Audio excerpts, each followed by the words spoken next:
안녕하세요. 홍프로 스포츠입니다. 적중하신 가족방분들 모두 축하드립니다. 홍프로 가족방에서 모든 경기, 언오버 및 핸디캡, 최종 조합 공유해드리고 있습니다. 적중률 높은 홍프로 가족방은 고정 댓글에 있는 링크로 문의해 주시기 바랍니다.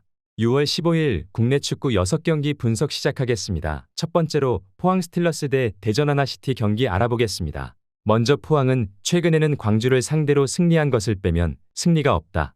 그래도 여전히 강력한 울산에 대항마라는 점은 유효할 것이다.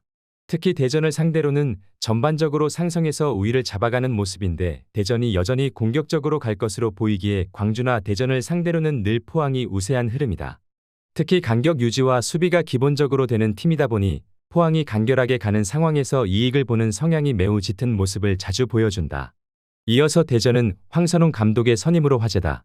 특히 대전 팬들은 비명을 지르고 있는데 올림픽 대표와 A매치 대표팀 임시 감독으로 보여준 전술적인 역량이 좋지 못했기 때문이다.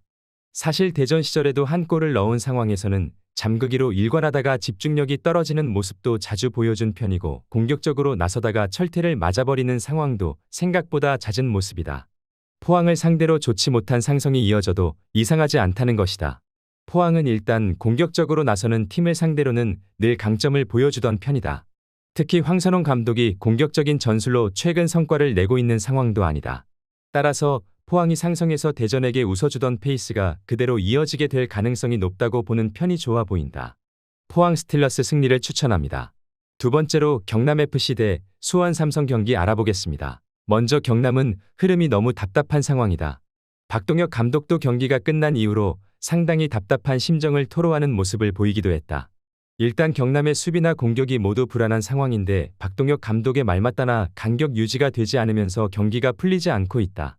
특히 김민준이 지난 경기에서 여기저기에 뚫린 구멍을 메우느라 고생을 한 모습이고 공격력도 박민서의 활약만 그나마 돋보였을 뿐 미비한 모습이기도 했다. 이어서 수원은 변성환 체제에서의 첫 경기에서도 무승부를 기록했다. 일단 변성환 감독은 상당히 공격적으로 플레이하는 것을 선호하는데 지난 경기에서도 부산의 압박에 맥을 추지 못하는 모습만 보여주고 말았다. 기동성 있는 공격적인 전술을 쓰기는 하지만 중원을 쓰는 역량에서 좋은 평가를 받는 감독은 아니었다. 기면의 제공권과 측면에 기대던 염기훈호의 단점을 그대로 답습할 수 있다는 점은 배제해선 안 될 것으로 보인다. 경남의 간격 유지가 상당히 불안감을 보이고 있는 게 사실이다. 다만 수원 삼성도 중원을 아주 유려하게 쓰는 팀이 아니라는 점은 감안해야 할 것이다. 변성환 감독의 팀도 상대의 압박에 상당히 답답한 흐름을 선보이는 등 경기력이 단기간에 좋아질 기미는 보여주지 못한 게 사실이다. 무승부를 추천합니다. 영상은 잘 보고 계신가요? 핸디, 언오버 및 최종 조합 공유받아 보실 수 있는 가족방 입장 방법 알려드리겠습니다. 첫 번째로 영상 하단에 댓글을 클릭해 주세요. 두 번째로 댓글에 링크를 클릭해 주세요. 마지막으로 채팅 참여하기 후 메시지 주시고 답장 기다려 주시면 됩니다. 나가기 하시면 가족방 입장 시켜드릴 수 없습니다. 언제든 편하게 문의 주시기 바랍니다. 세 번째로 광주FC 대 김천상무 경기 알아보겠습니다. 먼저 광주는 기복이 상당히 심한 모습이다.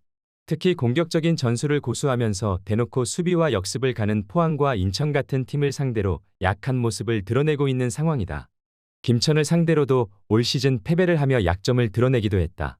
일단 광주가 2부 리그 시절부터도 김천을 상대로는 고전을 면치 못했던 편이고 적장인 정정용 감독이 수비와 역습에 상당히 능한 면모를 보여준다는 점은 상당히 부담으로 다가올 것이다. 이어서 김천은 말년병장들의 휴가 반납이 상당히 반가울 것이다. 모든 병장들이 휴가를 나가면 가용 인원이 16명에 그치는데 다행히 팀에 남는 선수들이 많다. 엔트리 운용에 숨통이 트인 셈이다. 일단 김천이 병장들의 전역을 대비해 신병들에게 출전 기회를 상당히 자주 부여하는 편이라서 생각보다는 조직력에 대한 위기를 슬기롭게 커버할 가능성도 있는 상황으로 보는 것이 좋을 것이다. 일단 광주가 김천을 상대로 한 경기에서는 약한 모습을 보여준 게 사실이다. 특히 선수비 후 역습 성향을 보여주는 팀에게 약한 편인데 김천이 병장들의 휴가 반납과 잔류로 인해 엔트리 구성도 여유가 있는 상황이고 신병들을 자주 사용하며 조직력도 어느 정도 다졌다는 점이 승부를 가를 수 있을 것이다. 김천 상무 승리를 추천합니다. 네 번째로 전남 드래곤 대 부천FC 경기 알아보겠습니다. 먼저 전남은 늘 수비에서 기복을 보이는 편이다. 특히 리그 흐름 자체가 무패와 무승을 반복하고 있는 상황인데 늘 공격적인 플레이를 구성하는 편이라서 결과에서도 기복이 있다고 볼 수 있을 것이다. 대신 득점을 먼저 허용한 상황에서도 이를 뒤집는 저력이 상당히 좋은 편이다. 김종민도 9득점으로 맹활약을 하고 있고 후반에 주로 들어가는 발디비아의 창조성도 믿을만 한 모습이다. 이어서 부천은 득점력에서는 아주 능통하다고 보긴 어렵다. 다만 전남을 상대로는 난전 상황을 어느 정도 만드는 편인데 지난 대결에서도 도합 7득점이 나오는 모습이었다. 아산전에서도 상대의 뒷공간을 노리는 것으로 승리를 기록했는데 전남은 늘 높은 라인을 구축하는 것으로 응수하는 편이다. 부천이 역습으로 승부를 볼 가능성은 열어두는 편이 좋을 것이다.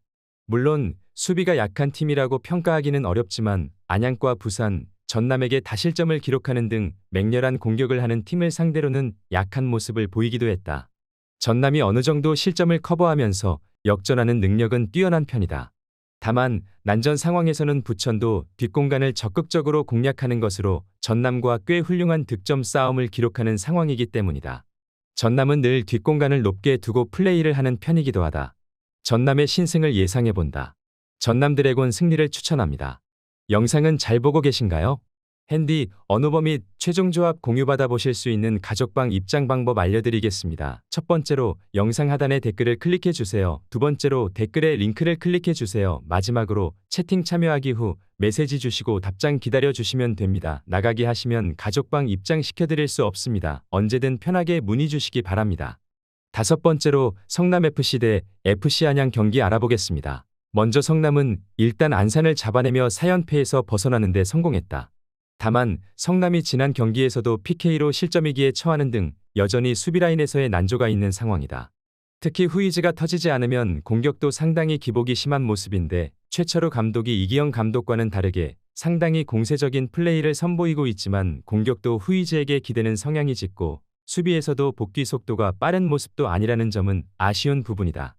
이어서 안양은 유병훈 감독이 A매치 동안 새로운 전술을 가지고 왔다는 후문이다. 일단 공격적인 플레이가 기초가 될 가능성이 높아 보인다. 야고와 달레이 같은 외국인 선수들의 페이스가 좋고 토종 공격수 김은도 박스 내에서의 영향력이 높다. 따라서 안양은 라인을 쭉 올리는 상황에서 강한 모습을 보이는 편이다. 특히 라인을 내린 상황에서는 상대에게 주도권을 내주며 오히려 부진한 모습을 보인다. 안양이 공격 대 공격 양상으로 가면 자신이 있는 전력이기도 하다. 일단 안양이 가지고 온 플레이가 공격에 초점이 맞추어져 있을 가능성이 높다. 물론 성남도 꽤 적극적인 플레이를 선보이지만 공격과 수비에서 모두 불안감이 없지는 않은 모습이다. 특히 수비 복귀가 늦는 점은 상남의 아킬레스건이기도 하다. FC 안양 승리를 추천합니다. 여섯 번째로 강원FC 대 수원FC 경기 알아보겠습니다. 먼저 강원은 일단 16라운드까지는 매우 순항 중인 상황이다. 다만 강원의 전술적인 특성상 여름에 돌입한 현재 상황이 가장 큰 변수가 될 수 있을 것이다. 체력을 상당히 쥐어짜는 식으로 공격적인 페이스를 유지하는 편이기에 후반에 생기는 체력적인 난조가 변수가 될 가능성은 열어둬야 할 것이다. 특히 26실점으로 리그에서의 실점도 광주와 더불어 1위를 기록하고 있다. 수원의 견고함을 돌파하지 못한다면 불리해지는 쪽은 강원이 될 전망이다. 이어서 수원FC는 후반을 노리는 식으로 나설 가능성이 높다. 일단 이승우가 대표팀에 차출이 되지 않으면서 체력적으로 크게 문제가 있는 상황은 아니다. 장염 증세로 인해서 이승우가 동행하지 않은 제주 원정만 졌을 뿐 후반에 이승우가 보여주는 창조성이나 포인트를 기록하는 능력은 충분히 긍정적으로 볼만할 것이다. 특히 수비가 지난 시즌 대비 매우 좋은 모습을 보이며 수원FC가 띄우는 승부수의 확률도 올라간 것이 사실이기도 하다. 일단 강원이 보여주는 체력 위주의 전술이 여름에는 상당한 약점이 될 수 있다. 수원FC의 견고함도 지난 시즌과는 다른 모습이고 에이스 이승우의 체력적인 부분도 문제가 되지 않을 것이다. 강원이 득점을 확실하게 넣어놓지 못한다면 금방 지치는 쪽은 강원FC가 될 것으로 예상되는 매치업이다. 수원FC 승리를 추천합니다.